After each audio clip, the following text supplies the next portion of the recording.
Match শেষ হতেই বাংলাদেশি বংশোদ্ভূত ফুটবলার হামজা চৌধুরীর উপর চড়াও হন বার্নলির কিছু উল্লসিত সমর্থক। এক পর্যায়ে পরিস্থিতি এতটাই উত্তপ্ত হয়ে ওঠে যে হাতাহাতির মতো পরিস্থিতিও সৃষ্টি হয়।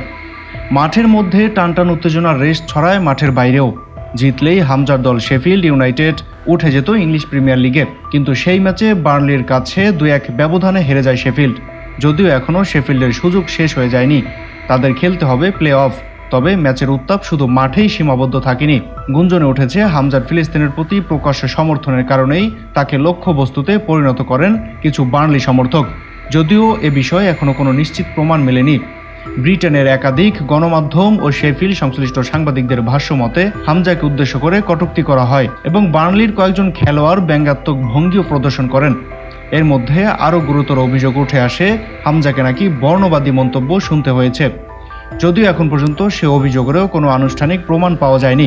ইউরোপিয়ান ফুটবলে বর্ণবাদের অভিযোগকে খুব গুরুত্ব সহকারে দেখা হয় এবং সাধারণত ক্লাবের পক্ষ থেকে তাৎক্ষণিক প্রতিবাদ জানানো হয়, কিন্তু হামজার ঘটনায় এখন পর্যন্ত এমন কোনো প্রতিক্রিয়া দেখা যায়নি, যদিও অভিযোগ একেবারেই উড়িয়ে দিচ্ছেন না কেউই।